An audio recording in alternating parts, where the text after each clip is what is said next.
Yeah. I mean, various creatures were done in different methods. We had a really, we were incredibly lucky because the makeup team really consisted of Gabe Bartalos. This was his first film. He went on to become known for things like the Leprechaun series and Mm. has worked on dozens and dozens of movies and shows of all kinds for many years. And he still does lower and higher budget projects. I'm not surprised to hear that because the practical special effects in this were so fun. Yeah. I mean, Gabe also did. He did not the first Basket Case movie, but he did the creatures on all the others. And he's kind of an imaginative guy. He's got sort of a whimsical sense of design sometimes, and he's and he's just he's very bright. He's very creative, and he's like one of these people I love having a chance to work with again, which I'll get to in a moment. We have a question here with Dean Blackwater. He's one of our frequent supporters of the Indie Horror Junkie podcast, and he would like to know how long was the shoot? The shoot was ultimately longer than it should have been. They always are. Well, they always are, but see, that was the kind of thing we couldn't explain to our backer. That no matter what we might estimate, something might cost more or take more time. And he kept saying is this is the budget. This is the budget. And I understand that. And I did everything I could to save money in every way possible. But at a certain point, I mean, the directors had control of things on the set. I didn't, I couldn't get certain things to happen. Plus we had a partnership, a three-way partnership, and I had to give them, respect. But I wound up basically working myself sick, just trying to not spend too much money, trying to get things done, trying to make people do things within that budget. Yeah, that's a big task. It's not. And the problem also was basically that we promised more than we could deliver because this guy was, he had all this stuff he wanted, and he wasn't going to put his money out in finances unless we could give him everything he wanted. And he, at the same time, would be telling us, well, you can't spend money on this and you can't spend money on that. And would frequently he'd come up with an idea, and then we'd say, all right, well, that's great. Can we have another $20,000 to do that? And well, no, of course not. Oh man. Overall, though, how long was the shoot? Do you remember about how many days or weeks? Or I think our original schedule was 7-8 weeks, something like that. But that's just the production. I mean, it might have been 6 or 7 weeks for production, but we had a 2-month or more pre-production period where we were. Of course, yeah. Well, because the house was on a piece of property in upstate New York that we also had another building that we used as an office and actually as living quarters for a major portion of the crew. That's one of the things that I was doing in addition to making the movie was I was basically running a hotel because we decided it made sense to just keep people on location if we could. So yeah. We just, we got mattresses, because we had rooms all over the place. So we just had a lot of people spending the night there. So basically, you're the ultimate producer. Well, I got a lot more experience in different things than I expected to with my first feature. Oh yeah. And and it also made me realize a lot of things and how better to do things the next time. But you always learn things like that. They're just absolutely. There are always unexpected things that come up that throw things off, and it's very easy to do things like go over budget. I know of very few films that I'm aware of that came in right on budget or under budget. It happens, but not that often. Yeah. The breakdown is hard. The scheduling is hard. Just the organization of all of it. You can predict as much as you right because you have a small budget, you're very limited. You don't have you can't if you have enough money. You can basically make everything or almost everything work as you wish because you have the money and you don't mind whatever expense that's going to bring.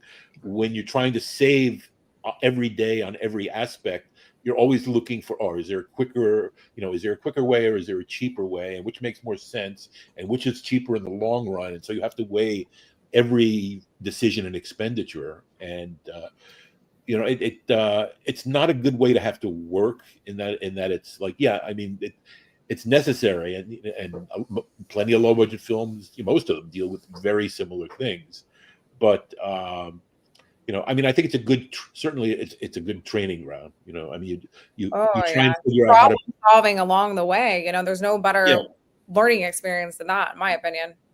Yeah, and I think it's interesting because as I said, the film was later than finished by other people because we left in total frustration and our backer had become so abusive and difficult to deal with, and he went out and got somebody else who couldn't do these special effects necessary for the climax that we had already shot. We had shot the live action, we had optical effects to put in, and he somehow got convinced by someone to put about roughly another, technically over 50% of the film is now new footage by this person that has a secondary plot that goes really nowhere, that doesn't need to be there, and confuses a lot of people. And it's probably the primary reason that a lot of people don't like the film, because it's very frustrating in many ways to start. And I'm so familiar with Italian horror films from the 80s that do exactly the same thing, where they'll have a story starts, then another story starts, then a character comes out of nowhere, then there's a new plot that has nothing to do with anything. There's tons of subplots taking over. Right, and I would imagine in a lot of those situations it happens maybe for similar reasons, that they have a low budget and something changes or they haven't thought something out, and so things get a little confusing. In our case, we had a fairly simple, straightforward story, and we had, I'm still puzzled about a lot of the stuff that was changed, and I don't, other than getting this person a directing credit, I don't understand the reasoning. Okay. Yeah. Dean, go ahead. Dean had another question about how did the budget affect other actors, if any. I'm not quite sure what he means by that, but well, I mean, it was a low budget film. People were getting paid a minimal amount of money. We weren't paying people. The actors did get paid. I don't think that was a big concern for them. It was a non-union production. Everyone was sort of, I mean, when you do something like that, when I'm, as I said, when I'm running my own, condominium or something or whatever, all these people living there, you just sort of, you're roughing it to some extent. It's not a hotel. There's not someone to take care of everything, and things, it's kind of a chaotic environment, but everybody, we got along. Everybody liked each other, and that kind of experience, people pull together. On any film, really, people pull together to get what they have to get done, and it's different than any, a lot of standard situations for work, at least. Especially in indie, if you work indie, you know that everybody is compromising where they can. You're either getting paid nothing or almost nothing. Yeah, pretty much. It depends, though, because the definition of indie has changed, with the introduction of digital video for years at this point. But I mean, I'll have to ask you more about your magazine, because it's horror has always been sort of the bastard stepchild of mainstream. I know. And it's so weird because there's always popular horror films, and there's, it's not like people don't know them or see them or something, but they're sort of put over in a corner. You're like, oh, well, that's not really what fine art is all about, or whatever it comes down to. And what's amazing is that viewpoint still endures to this day, because that was the case when I was a kid and I got interested in monster movies. I was like a total, geek freak before, that kind of thing was sort of okay and kind of hip, Yeah.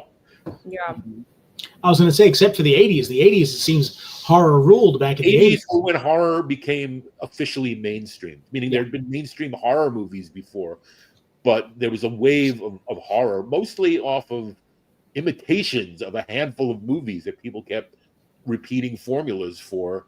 And, suddenly the studios noticed this, and that's when some of the studios started to get in on it themselves, and budgets became bigger, and everything, became a little more respectable, but still not in the same way.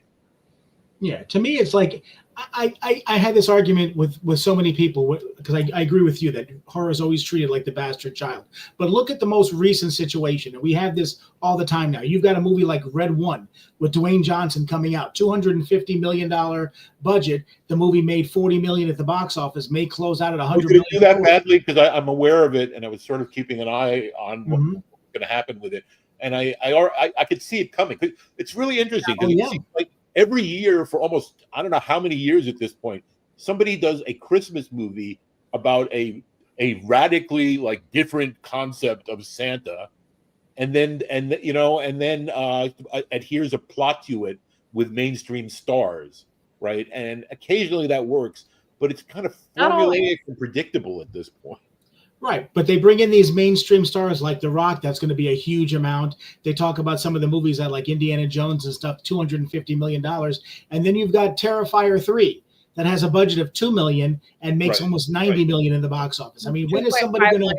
And they're right at 85, and they officially hit streaming platforms yesterday. So I'll be racking in more. Right. Well, I mean, Terrifier, the Terrifier films, I feel have been a good sort of a... I don't know, like a new option. I mean, it's sort of showing people in power now in the movie business that these films still make money. They still have enormous popularity. There's, I mean, you could nowadays it would be tough to get like a film in almost any other genre to have that kind of surge of box office in that way, because I think going back, especially like 90s into like even the 2010s, but it was fading then. But for me, for years, I mean, I lived in New York City, and the indie film movement was big there.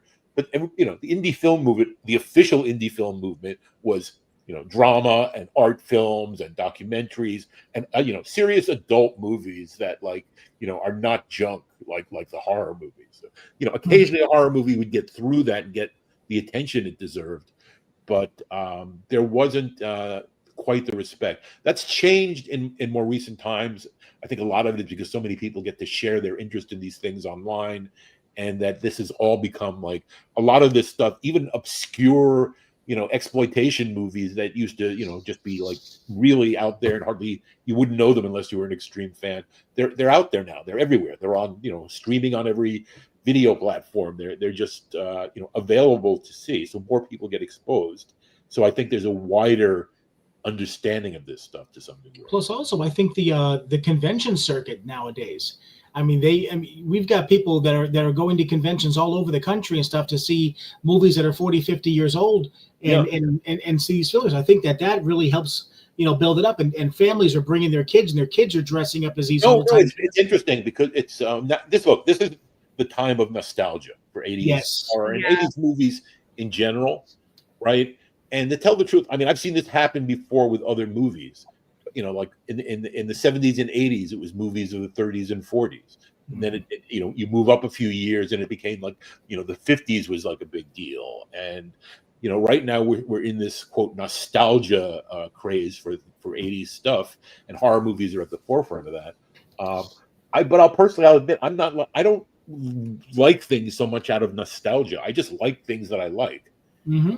You know what I'm saying? And I don't. The artistic approach to it. And what Rick is saying about the conventions, that's a big thing that launched the Terrifier franchise. They started this franchise 10 years ago, and they built this cult following because there was access to them, and they've been going to these horror cons, and they've built their own followers. And Terrifier 2 was basically funded through crowdfunding, and the fans made the film, and that enabled them to have enough budget from the second film to fund the third film, and then they just launched. And I think it's a big wake-up call to Hollywood, because this is the highest rated film. If you look at things like the movies costing hundreds of millions that died like the day they opened virtually. You'd think Hollywood would have learned this lesson already by now. They're still learning it. They're still trying to figure it out. Things are slowly changing in some ways for the better. But here's the thing. I think what it comes down to is, all right, we make these movies, they cost hundreds of millions of dollars, etc.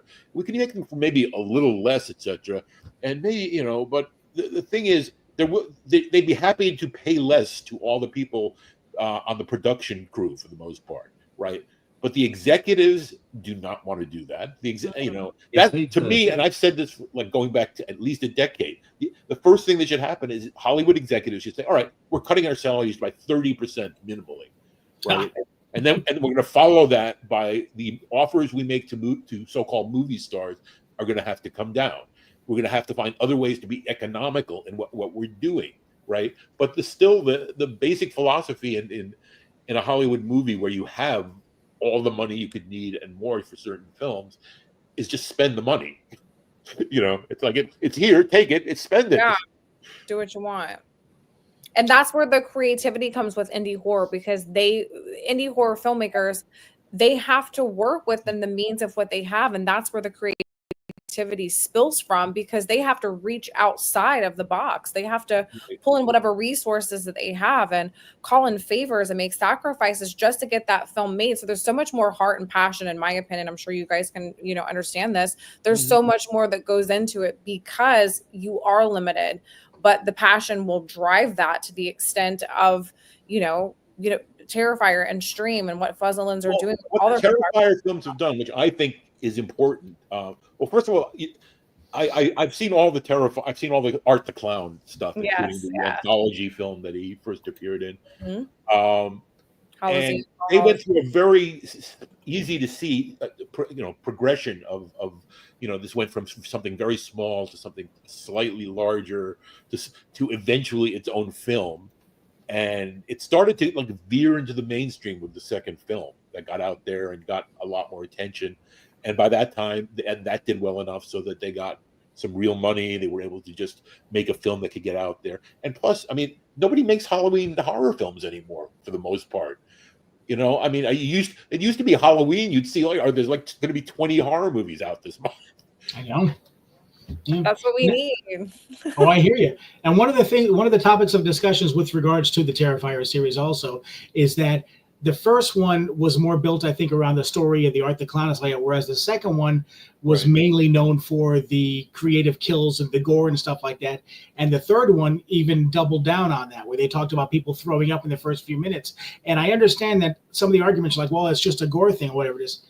It might be, but then again, when you make $85 million in the box office, it's not just what the people. And if you I know the Terrifier franchise and what Damien plays off of, there is a lot of biblical references. Yep. It is very deep dived into a story that he creates, that he wants and encourages you to go and find those little Easter eggs along the way and research. That's why there's such an open conversation about these films. Well, why did this happen? And why did that happen? It's so open to, which I think is fun for the audience because they get to connect and have these conversations. Why did this happen? And what did this mean? There's so many little nooks and crannies of the film that he leaves there for you to interpret. And the fact that Art the Clown is supernatural really just throws everybody a curveball because it really could be anything, but he does a good job. Yes, it's gory. Yes, there's tons of practical special effects, but you guys know that I love.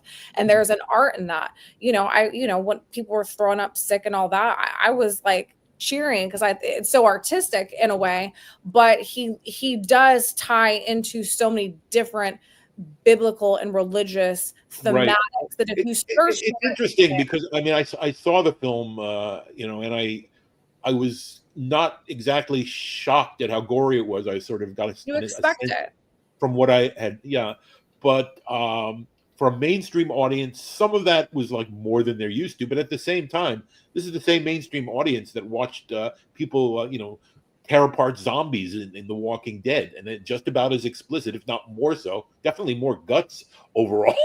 Yeah. And I guess if it's a zombie, that lessens the trauma of it. But so I think the mainstream is a little more. In fact, I remember there were certain episodes of The Walking Dead I was really shocked that they would have gone that far in a TV series, because there was certainly a time when they would have just said, all right, here's the limit. Right. Well, and there's a lot of people who just because the brand has come so far, they go to the theater and see Terrifier 3, but they have no idea the history behind it from the original short film concept up until now. Whereas you have a huge horror community that we're involved in, and we know all this information about it, but you get those people who just like, oh, Terrifier, like, what's this? They show up and then they're puking because they don't know. See, that's also something the mainstream audience doesn't really get to do beyond the horror fans anymore, is people who, even if they weren't into horror movies, let's go see a horror movie for Halloween time. Here you go. And I can't think, aside from certain movies from The Walking Dead, there's occasionally like gore or violence in films nowadays that is shockingly extreme considering they're American films for the mainstream audience. I mean, I would say closest to it would be Eli Roth's Thanksgiving that was released last year. If you guys went to see it in theaters, to me, that was in comparison to the Terrifier films. Like, I was excited to see that the practical special effects, they really went for it with the gore, and it was exciting to watch, you know? Yeah, but I think like average people, you're gonna get a certain amount of those average people who are fine with it. They like being scared and shocked and whatever else. And then, like you said, you're gonna get people who, well, maybe they wouldn't normally see a film like this, who are gonna have no previous experience with anything. They don't know what they're in for. Yeah, but also what I was going to say about Terrifier is that I think one of the other factors for that is the fact that they've created such an iconic character. That works for Halloween, and consider that like a major achievement nowadays, because it's almost impossible to do.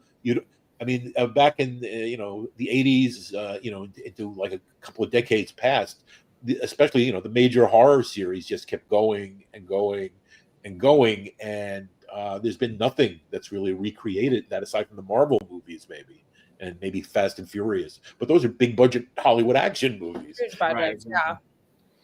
Right. Before we get too far gone, because we're really rolling through this hour here, I wanted to bring this up here. Obviously, we talked about Spookies, but let's jump into Street Trash. This was your film originally, and now we've got a new version of it. This is the new Street Trash. Well, Street Trash was a movie that I got invited to participate in, and this was shortly after we did Spookies, and I knew I was going to get involved in this, and so I came to it with a little bit more of a previous experience and a sense of what made sense to do and not do. And Street Trash was a much better production psychologically for me. I mean, better experience. Well, great people overall. There was, everybody got listened to and respected for the most part. I got to any ideas or thoughts I had on things. I never felt like I was being stifled or someone wasn't paying attention to me. And that was a big change from what I had dealt with before. I imagine, yeah. Yeah, and we were also just very lucky to we assembled a great team. I thought the crew, most of the cast was really surprisingly good. I mean, I didn't realize it while we were making it, but I mean, the film seems to have held up so well and is still a favorite all around the world. And this can be said about Spookies now too, which was rediscovered really after the Blu-ray came out a few years back. Right. But Street Trash has been like a favorite for decades. And with Street Trash, besides yourself, are there other original people in the production and cast side that are involved in the remake? Well, not from Street Trash. Okay. You mean the new Street? Wait, hold on. I'm sorry. I'm getting no, that's okay. And sequels now. The new one, there is nobody from the original production involved. It's done by Ryan Kruger from South Africa. Yes. Who had become known for the film Fried Barry. Have you seen Fried Barry? That's streaming on Amazon Prime and Screenbox, correct? For anybody who wants to see that. You should, if you haven't seen it, you should see it. So Amazon Prime, Screenbox, you can catch the remake of the director Ryan Kruger's Street Trash film 2024. Now you said nobody from the original was involved in the remake or the sequel. No, I had some. I chatted with Ryan Kruger online before and after, and up to yesterday actually. And he's I really enjoyed the sequel. It's totally different. It's radically different. It's more a dystopian dark comedy. It's science fiction in the sense that it's futuristic. It takes place a few decades from now. It's it's in South Africa too. It's in Cape Town, South Africa. So there's certainly a different atmosphere. I have to say I was very impressed with the special effects overall, and that's what people keep asking me about primarily. And all that stuff, it was done, all practical effects done very similarly to what we did at the time. And we were shooting, Street Trash then. I mean, we were, despite the fact that we had great people, we had Jenny Aspinall, who was also on Spookies, I should have mentioned before. And she, was in charge of these melting effects. And there was Mike Lackey, who played Fred the Bum, who's like one of the leads in Street Trash. but it's not like that we had like a long testing period of how do we melt this person and how do we do this. Right. A lot of it was just sort of like, oh well, I think this will work, and it's Let me hold a hairdryer. well, and a lot of it also was also like, we wanted the melts to be different, so we wanted some to be more liquid, others to be a little more goopy, but that was just a trial and error thing. So that that's the kind of thing I would recommend that people with special effects do anything you can to get some testing and figure out if things actually work. Okay, so you said that it is a sequel. It's not a remake or a prequel or a reboot or anything like that. It's an actual sequel to the original? The Street Trash was originally, when I first got wind of it, I was told it was going to be a remake. That's what I thought. Right, but then as the release date got nearer, the directors started talking about it as a sequel. So I assume that's the case. It's been called a requel by some people. We'll have to get in touch with Ryan Kruger. There are endless references there are endless references to the original Street Trash. There's like individual lines of dialogue that are in entirely different context throughout the film. There are somewhat equivalents of some of the characters that we had in the first film, but really it's its own thing. It's really it takes place in a dystopian future, so it's almost like it's part Mad Max, not in that people are chasing each other in cars, but that everybody's just kind of scrappy and grubby, and the poor are the majority of the city's population, and it's a different setting. Our film was inspired directly by the reality of days living in New York at the time. In New York City, there were thousands of homeless people on the streets. It came down to, you had to deal with them. If you're going to walk on any street in New York, you would be dealing with homeless people or, beggars or bums or whatever you wanted to call them, that would be asking for money. And even if you were kind-hearted and wanted to help somebody or give somebody money, you can't keep, you hand out every penny in your bank account in a couple of days. Yeah. Now, Dean's asking, any Viper involved? I'm assuming he is all the original.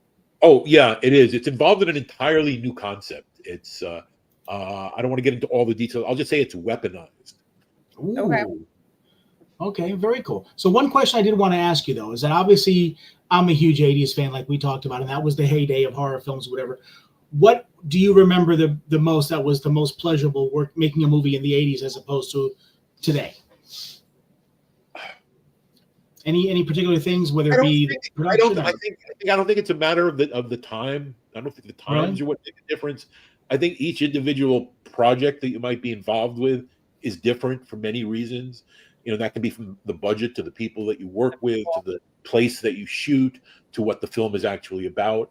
So I mean, it's a film can be hard work, but it can be an absolute pleasure, and it can also be a misery if things do not work, if personalities clash, if there are any number of problems.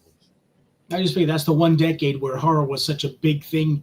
Everybody was putting out horror movies and they were getting pumped. So I just figured that would be such more of a demand for them, as opposed to now where we're considered the redheaded stepchild kind of thing. Well, no, but the thing is, it's not like horror movies became seriously respectable in the 80s. It's just that they became much more mainstream focused, and everybody knew about the new horror movies because they were out, they were advertised pretty widely. I miss the days of newspaper advertising. Because to me, that was the easiest way to get a real idea. All right, what's actually at a movie theater that I could see? And now I feel like you get advertising online, but you have to hope it pops up, or you basically have to oversaturated. You got to be at the right place, right time to see. Or come to IndieHorrorJunkie.com or podcast or Facebook and check it out, you guys. No. Shameless plug, but it's true. Yeah, that's why we're here, because there are so many great indie horror productions that go under the radar, but they're good. Well, here's the thing. I'm very aware, and I've kept my eye on because even before the first digital camera appeared on the home market that anybody could grab, or and our phones didn't contain high quality video cameras. We were, I was part of like groups online, etc. Everybody was talking about, all right, in a few years, this, and this is going to be possible. It's going to, the cost of everything is going to drastically change. And now this has all happened, and there is a revolution that's taking place. And it's kind of good that Terrifier did the business that it did, and it's as high profile as it is. because maybe that'll help not just Hollywood, but the public to understand, all right, there are now totally different rules for movie making. There are different ways to make films. There are different things you might expect out of certain films. And I still feel there's sort of like a dichotomy here, because now all the indie films that are tiny films, and they could be the tiniest, lowest budget, but you could probably get it distributed on one of the streaming platforms or with some companies somewhere. And that's a big difference, and it puts you on somewhat equal footing with movies that are well known and big and costly, and that's great. But at the same time, I'd have to say, as a horror fan, and this is probably what part of what your magazine is about, it's hard to find stuff that you're really gonna like, or that is, because there are in the midst of this, I think there are different groups of people making films like that right now. There are the people, a lot of just filmmakers who want to make films and low budget films, and especially people who want to make their first films. It's the opportunity. They can actually do it. You can make an actual movie full length without having to go completely broke or convince somebody else to finance it. Yeah, they're making movies on their iPhones now. Right. And I think, if you're creative, there's a lot you can do. At the same time, I feel there's a lot of people who have no idea what they're doing. They just slop stuff together, and that stuff is out there with everything else. So I would hope that as part of what you do is that you try and point people towards stuff that might be of interest, where maybe the filmmakers are trying to really give them something. Because we do have to vet, and at this point, Rick and I are keeping up with the content that's flowing in, because as the brand has expanded, we have people reaching out to us through email and through Facebook and through Instagram, and we're just categorizing everybody and trying to figure out what issue do we put you in and where does this fit. But there is a level of respect with these films that we are looking to promote. So you're correct with that. And just because there's so much out there and there's so much headed our way, and we kind of want to have a certain standard, not saying that everybody, can't be a part of this, but what you're saying is right. What is the standard of the production? What is the story? We want to promote the people that are really serious about this and that are making it, like these people have full-time jobs, but they're also full-time filmmakers and actors and producers and writers, and they're working around the clock just to feed their families and put food on the table. To be aware of is just, there are all these people who are doing it out of passion and interest and they're so talented. But at the same time, there are still quick buck producers and guys who are out there to just like, all right, we'll make 10 movies this year for $12,000, and we have the distribution is set, and we can't lose. And they can't lose because the films are so cheap, but they're not doing it because they love making films. No, but then exactly. That are, they have that one passion project that they're working on, and they get that, and they get it in post, and they get out there, and then they move on to the next. But there are so many talented creatives that we have met through this platform that we get so excited about. It's interesting because I for years thought that once the digital stuff started coming out and it was clear that everything would change. To tell the truth, we're a lot farther right now than I thought we would get this quickly, in terms of just getting out there. Like nobody's making a film and getting out, at least putting it in front of the eyes of a mainstream audience. And that's an amazing difference. But I wish there was some way to sort of focus it and harness it to some degree, because I feel like everybody should be, like I said, some people are literally like unconcerned with the quality of their films. Other people are looking for excellence. You might say that goes for big Hollywood movies too, but I think part of the difference is with the indie horror films now. There are just so many that come out every month. Yeah. There is. And I would say if you're really, really into it on the level that you're describing, tap more into what's available out there. Check out these major indie horror film festivals that are all around the country. These film festivals have to be selective because the competition is so steep. And if you get online, you have access to these big horror conventions that branch out and have these big Right. film. No, I mean, I do a lot of reading and research and Oh try no, to. not just you, just anybody who wants Definitely. who wants to tap into like what's going on in the indie horror world.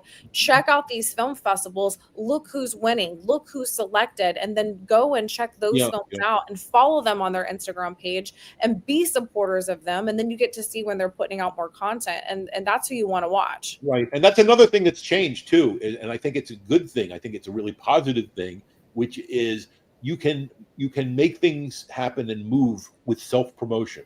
Yes. Right, which was there was a time you could do that years ago, but you had no money really to work with, so you were very limited. Now you can really make quite an impression. You can.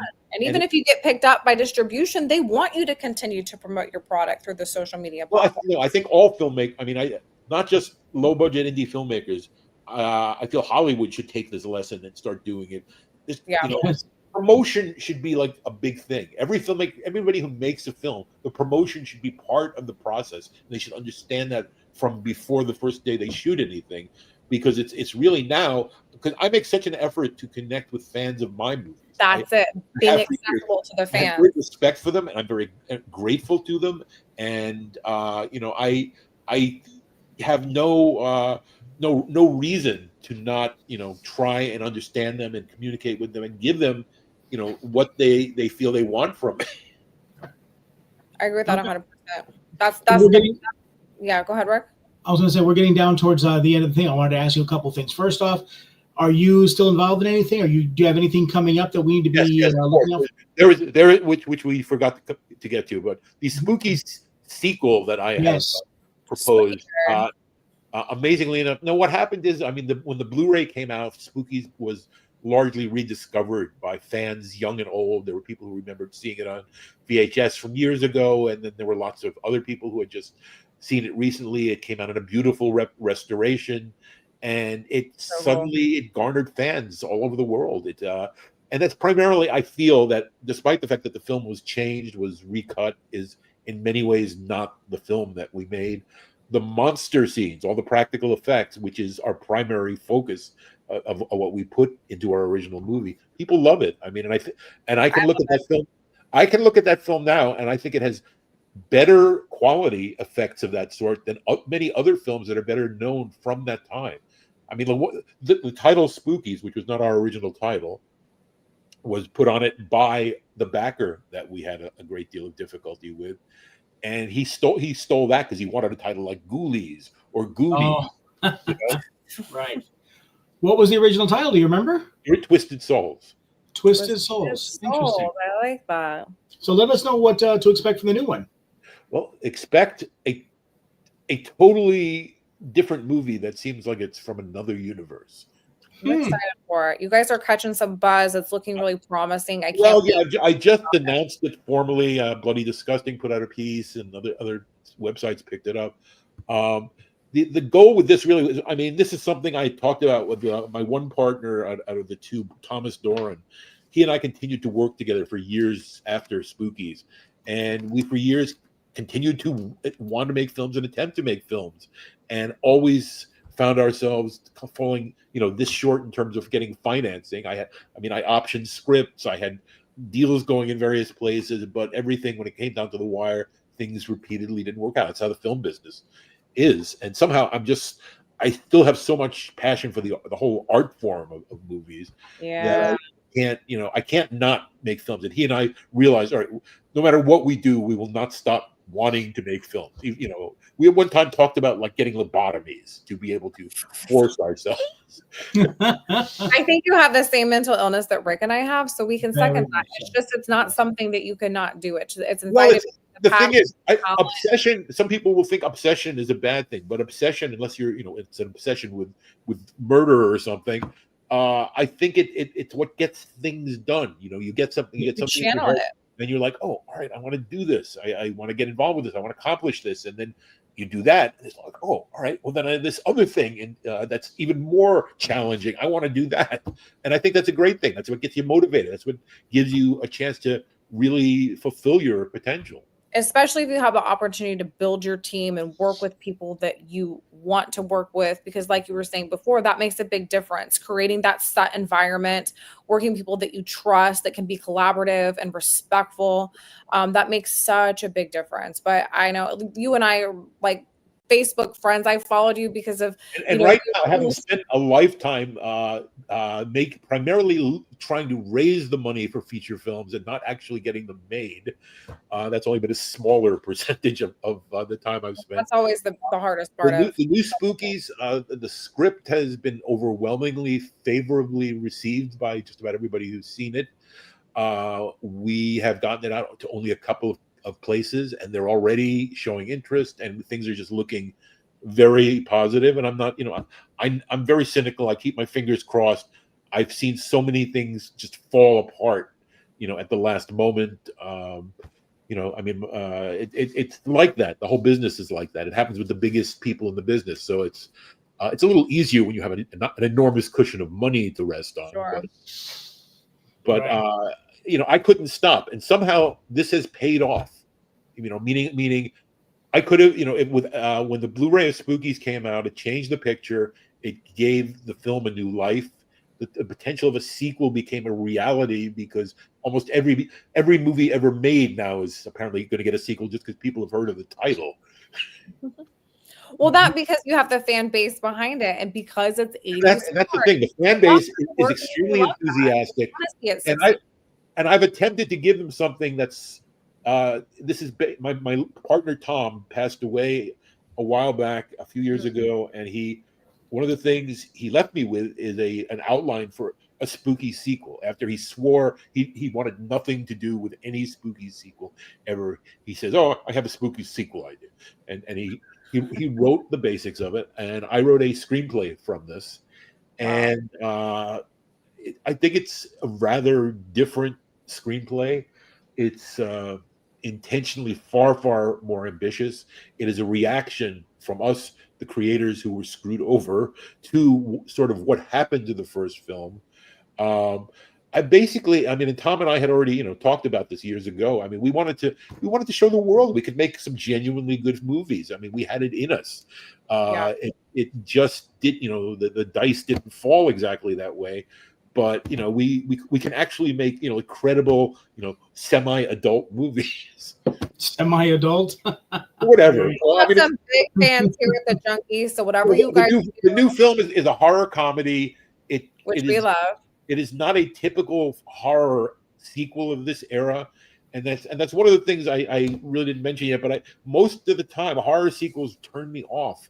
And especially when I feel that they're just doing this because they know they'll get a few more dollars for making something, and they're very unconcerned with the film itself. And I've felt this about a number of things. I mean, like the last few Halloween movies, for instance. I just feel like they could be doing so much more. They could, with each sequel, there's a chance to just reinvent the franchise and turn it into something fun and exciting that it's not right now.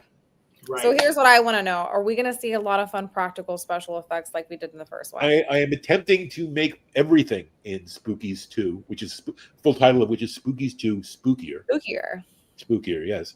And I want to make it all practical effects. We will probably do a certain amount of tweaking and just, fine revision of details, because CGI and AI and all these things give you an advantage in those things, but I want to make the practical effects the emphasis, really, and we're also trying to do a wide variety of practical effects so that there are numerous monsters. They're all pretty unique, I would have to say. Are you guys bringing in any animatronics for this? We are doing. Let's see. There will be stop motion animation. Okay. There will be puppetry, including potentially like really huge puppets in some cases. I also want to just get into some of it. I mean, some of it's going to have to be done in.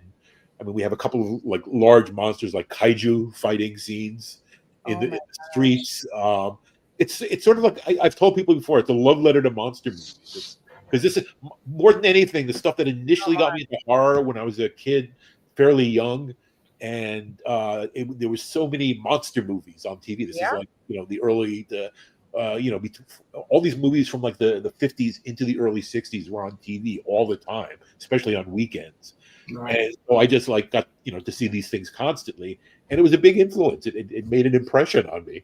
You had to be at practical special effects, puppets, and monsters. So you were sold, and the junkies. Like I know Rick. I've been like telling him all about this and how excited I am to have you on the show to promote this. I personally can't wait to see what you guys do, and we can't wait to further promote. And if I can say one more thing, this project. The real essence of this project, I want people to understand, this is my go for broke moment. I'm putting everything I can possibly put into something into this. And I'm doing this because I want the fans to feel like they're getting something. I want them to understand there is that a movie better than the original Spookies can actually be made, and actually be made by the same people to some extent. Very cool. Well, thank you very much for joining us tonight. What we'd like to do here is put you back in our green room here, so we can go ahead and just say goodbye to everybody, close the show. Hang tight. We'll pull you back up in just a minute. Okay. I'm not going anywhere. Thank you, Frank. All right. Sorry, I didn't mean to cut him off there, but he said thank you to everybody. Practical special effects monsters. I am sold. I can't wait to hear more about Spookies 2 Spookier. And I can't wait to watch Street Trash, because I have not seen the remake of that yet. So I need to log on and check that out. But it was such a pleasure to have him on. I've been excited to have him on. We had to reschedule him because of the hurricane. So this is a show we've been looking forward to. We hope you guys enjoyed it.